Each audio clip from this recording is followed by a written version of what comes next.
Obat untuk burnout bukan merawat diri dengan lebih baik, tapi kamu butuh orang lain. Halo semuanya, nama saya Michael. Selamat datang di channel saya, Sikutu Buku. Kali ini saya akan membahas bagaimana cara mengatasi burnout atau stres berat yang dialami seseorang. Menariknya, obat untuk burnout bukanlah merawat diri dengan lebih baik, tapi kamu butuh orang lain, khususnya orang yang mencintai kamu apa adanya.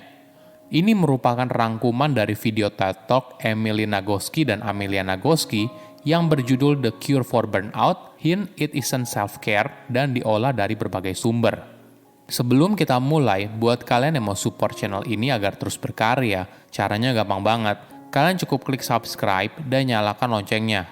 Dukungan kalian membantu banget supaya kita bisa rutin posting dan bersama-sama belajar di channel ini. Apa sih burnout? Burnout adalah kondisi kelelahan emosional, fisik, dan mental karena stres berlebihan dan berkepanjangan.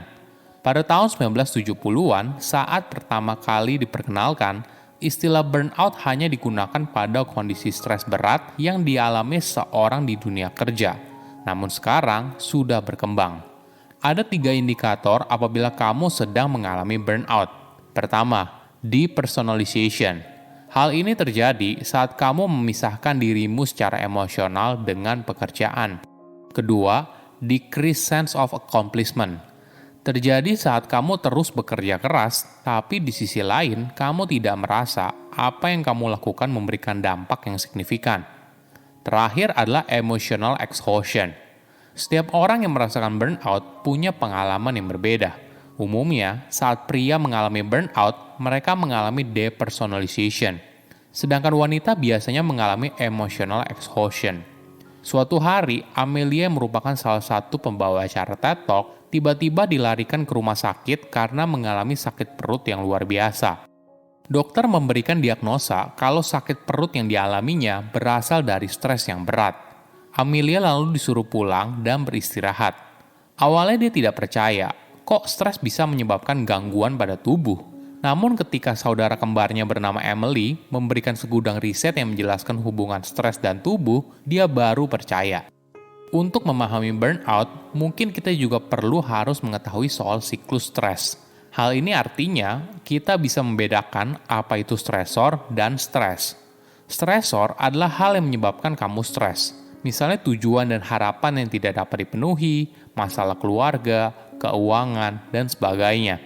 Sedangkan stres adalah hal fisiologis yang terjadi dalam tubuh sebagai respon terhadap ancaman yang dirasakan, tidak peduli bentuk ancamannya seperti apa.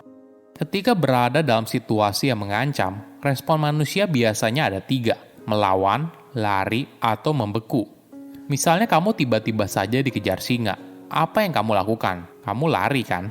Semua sistem tubuh telah diaktifkan untuk membantu kamu kabur dari ancaman yang muncul.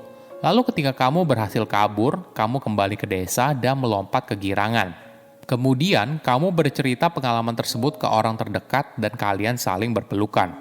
Ini adalah contoh siklus stres yang lengkap. Dimulai dari ancaman, kemudian ada reaksi tubuh yang muncul, hingga akhirnya tubuh mendapat sinyal kalau kamu telah lolos dari ancaman dan berada pada tempat yang aman. Namun di era sekarang sudah jauh berbeda. Kita hampir tidak mungkin dikejar singa kan? Melainkan sumber stres kita seperti masa depan, karir, atau bahkan sesederhana perjalanan dari rumah ke kantor. Banyak orang merasakan stres ketika di jalan, dan tubuh memberikan respon yang sama seperti saat kita dikejar oleh singa. Apa yang harus kamu lakukan? Yang paling penting, kamu harus penuhi siklus stres yang kamu hadapi.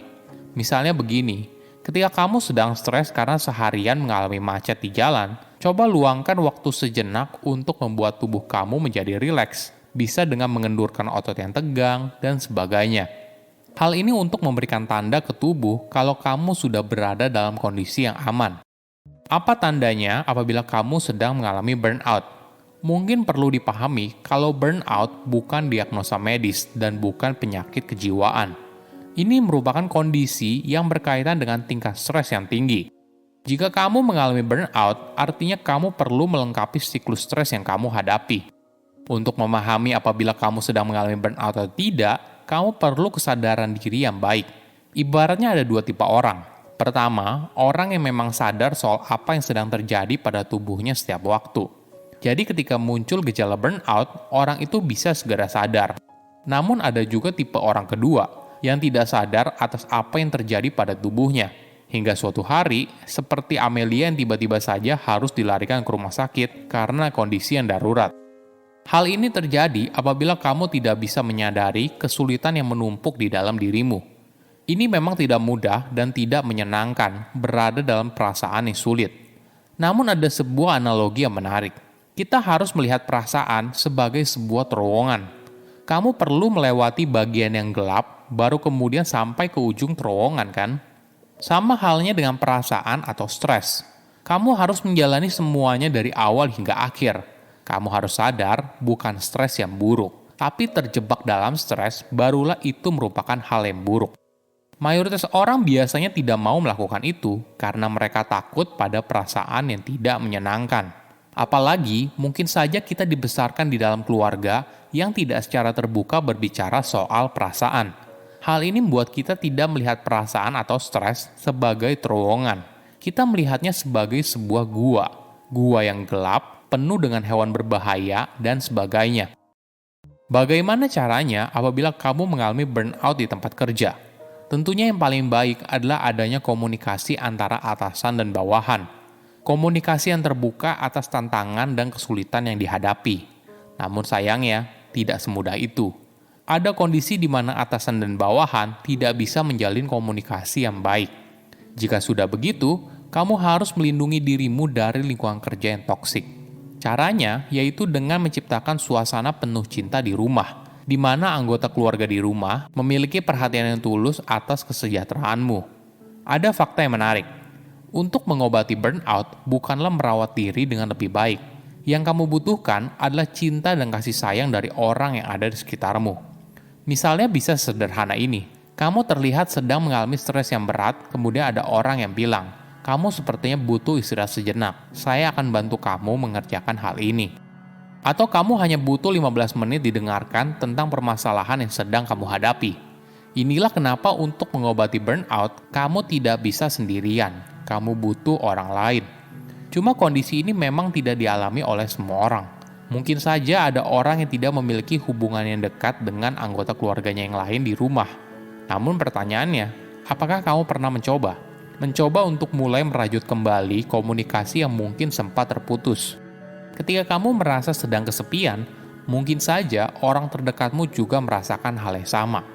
Dukungan dan cinta dari orang terdekat merupakan obat mujarab dalam menghadapi burnout. Silahkan komen di kolom komentar pelajaran apa yang kalian dapat ketika tahu informasi ini. Selain itu, komen juga mau tahu informasi apa lagi yang saya review di video berikutnya. Saya undur diri, jangan lupa subscribe channel YouTube Sikutu Buku. Bye-bye.